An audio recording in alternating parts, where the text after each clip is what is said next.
This is a tour of the course website, and you access that by way of blackboard.sc.edu. And when you reach there and put in your password and your username, you can access the course. Now, I want to show you, we give you instructions about the different browsers, but this is what the official word from Blackboard of the different operating systems, Windows and Mac, that are compatible with Blackboard, and the different browsers. Of all of those, I think the most stable is probably Internet Explorer and Firefox. Chrome will work most of the time, but it has some very unique issues with Java. You can see down here Blackboard, you can see details about this. So, and this is repeated somewhat in the course check-in page, but very important that you do have Java Runtime 6 installed, and it gives you a link here, and we give you that also in the course website. So once you're in the course website, this is what you will first see. The very first bulletin, which is under announcements. I call all the announcements bulletins. So bulletin number 1 is how to get started. And just follow everything here and make sure that you are setting up your email in the Blackboard profile properly for the email account that you are going to access, as well as if you haven't purchased the lab guide, which is the only text required for the course, purchase it on Columbia campus at the Russell House Bookstore, or in the Charleston area at the Matthews MUSC Medical Bookstore. So follow all those carefully, and once you follow those, one of the first things you're going to need to do is to set up your email account in your profile in personal information in Blackboard. And so I'm going to bring over Chrome. So I have the course website in Chrome also, and when you log in, before you click on the course, which is the summer J3SK summer histology course, you should go over here to personal information and then edit personal information and make sure the email address you're checking every day during the course is the one that is here. Otherwise, you're going to miss emails that are sent out for the course. And while we try very hard to encourage you to only send email for personal information, like question about your grades, some problem, missing deadlines, illness, accidents, whatever that is personal, that's the email address you should use and notify us. We also provide our phone numbers, and I'll show you where those are in a minute. But incredibly important that that email address here is the one you're checking every day. So once you do that, you're instructed to go to the check-in and get started page. And so that is here under the course menu, check in and get started.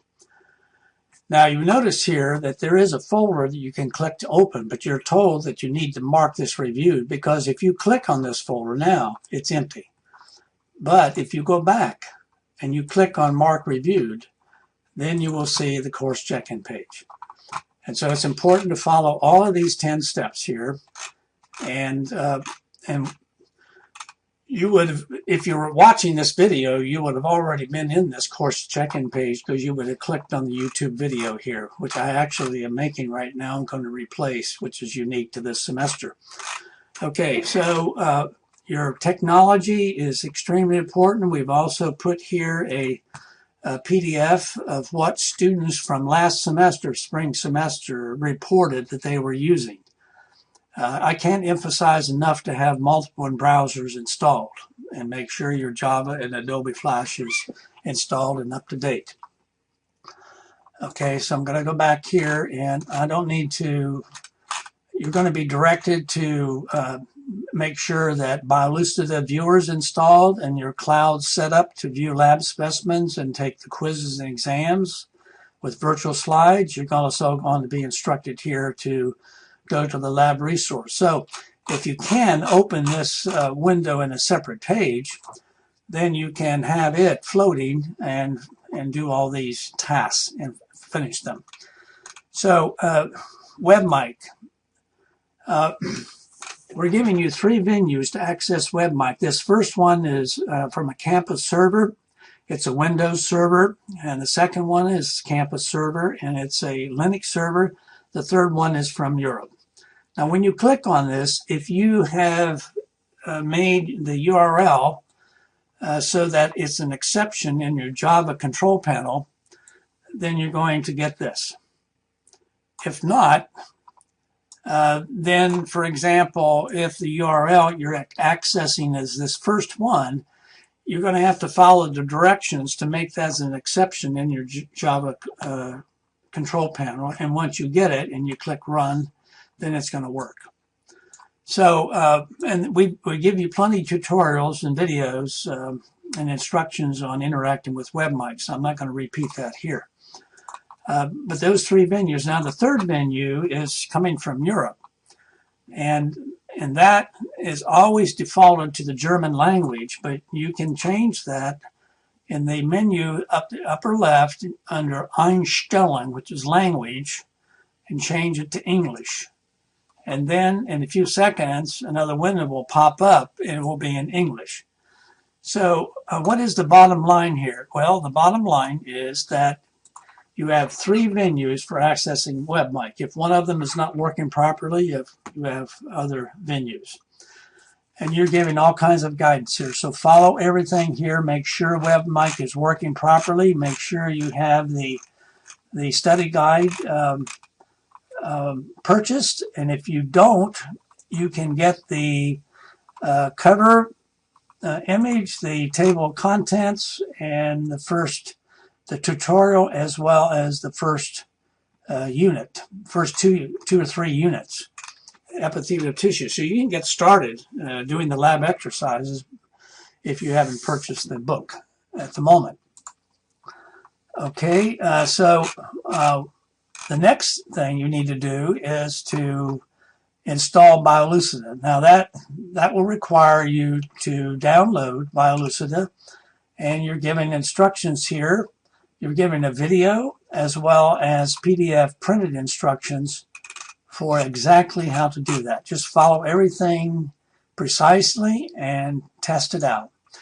Okay, and we've got tips here. And what if your computer is down? Well, you have 3 labs on campus that we're guiding you to, in which you should be able to interact with WebMic and Biolucida. Okay, so now if I go to the course modules, and I'm going to pause this for a moment. Okay, let's say you're ready now. You've got WebMic set up and Biolucida is working, and now you want to start into the course. Well, you're strongly urged to read all the information here on quizzes and exams first. Make sure you understand that. Okay? And you can use these videos that will be helpful in understanding how we deliver the exams. Also, we give you 2 sample tests, and these sample tests are set up very similar to how you'll be taking the test, except for we deliver 1 question at a time, because that's the way the midterm and the final will be delivered. However, in the module quizzes, you'll be able to scroll down through all the questions. I'll just give you a quick example here.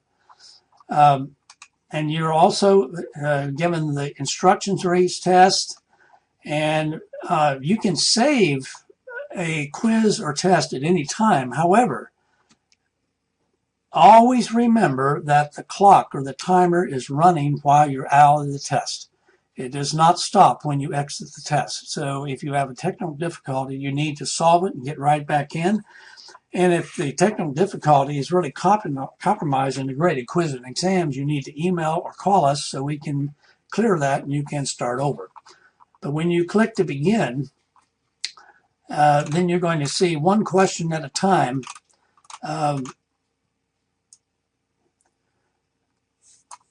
In these sample tests, and you're strongly urged, you can actually see the question completion data, but I'm not going to belabor this because there are videos that were prepared for you to walk you through these.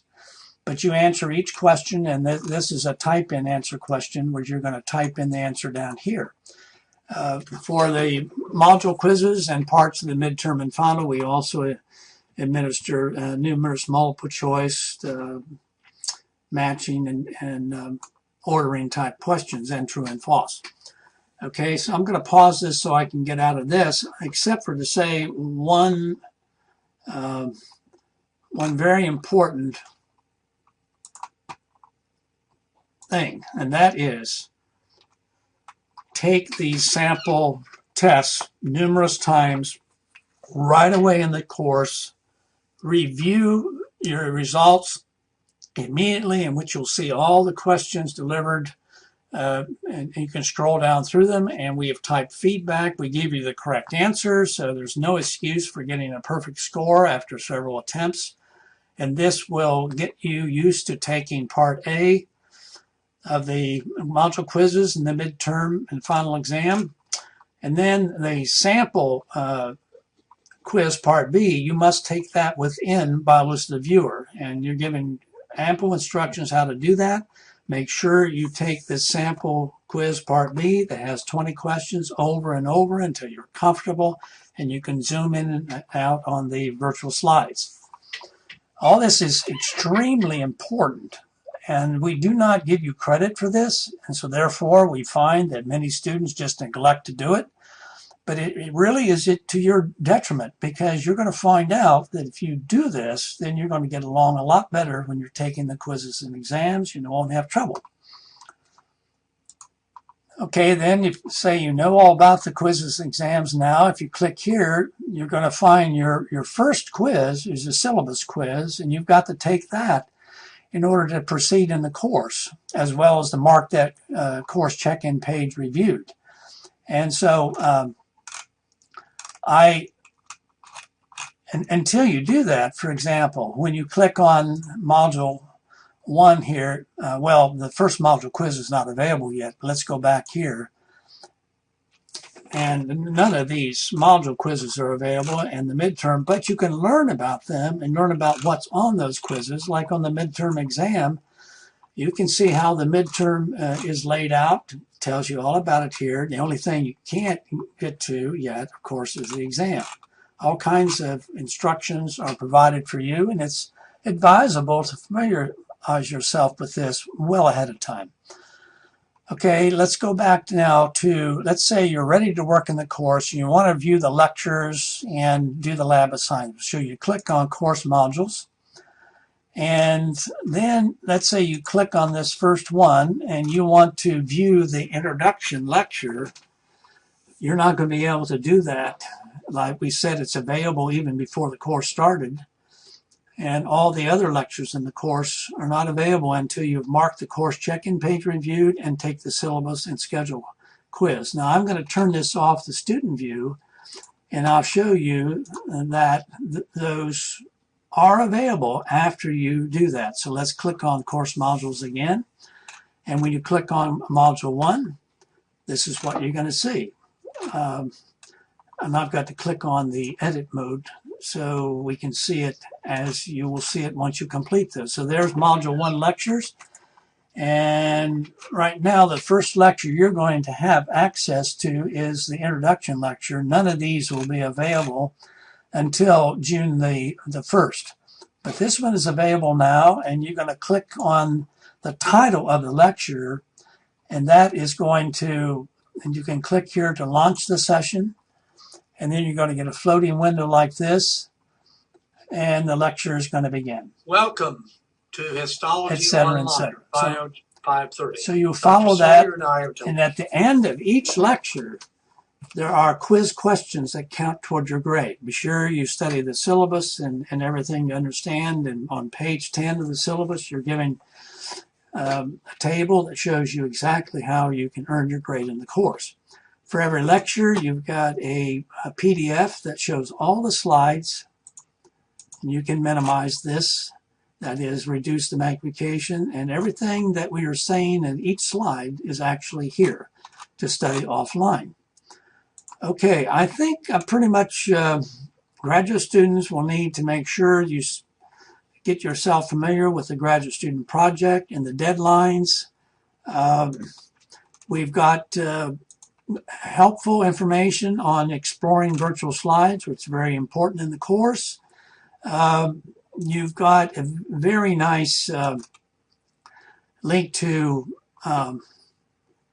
Blue Histology here, which is originates from Australia and maintained by a faculty member in Zurich, University of Zurich right now. And you're directed to the multiple question quiz and the single answer quiz, which you can draw yourself, as well as many other things on this website. There are also a lot of different tutorials and things available at this site that might be helpful. It's best to go through the lectures and click the lab assignment and then expose yourself to the outside world and help. And then on recommended text, there's no required text other than the lab manual. And then, of course, your lectures online and the offline ones are constitute text for the course. But if you're the kind of a student who needs a textbook, then we recommend these. And then there's also all these PowerPoint lectures by a faculty member at the University of West Virginia who is now deceased that you can go through that might be helpful. You'll have to be the judge of how much of these outside resources will be helpful, but I do suggest that you take advantage of them. And then the discussion board. Let me turn this back on the student view mode and go to this discussion board. Now the discussion board is empty, but we have a forum for everything. BioLucid installation and use, if you have any trouble with that. And then sometimes students post to help other students. They look here and students having trouble and they've solved the issue, and so post helpful things. Any question about any component of the course, we've tried to think of every component of the course, including typos and errors. And down here, WebMic technical problems. So please understand that this is where we interact in the course. And it's very much like if you come to class or to lab in a face-to-face course, if you raise your hand, you've got to be brave and realize that you are here to learn and that we are not putting you down if you ask a question. We do not look at you as being less than smart if you ask a question. But we also, there is no other way to get help in the course. We do not answer emails that ask questions about content in the course. You must be public about this. The learning is for you to interact with the lectures in the lab and then ask questions. And then we provide answers or guidance to get the answer to that question. And you can benefit by what other students ask and the answers we give them. So interact. Do not be bashful. Do not be shy. Do not feel embarrassed if you ask a question. There really are no silly or foolish questions when you are sincerely trying to learn. I hope I've made that point clear. And again, we reserve email for personal matters, not for course content. And even technical issues, that's not a personal matter. That is a course interaction problem that you need to solve, and we help you solve that by interacting on the discussion board. So I hope all this helps. You do have a help link up here for Blackboard. It's a student link that will take you to menus that you can look at and try to get help that way. Okay, I think this is now just at 20 minutes long, so I'm going to close this out now, and hopefully this is going to help you get started in the course.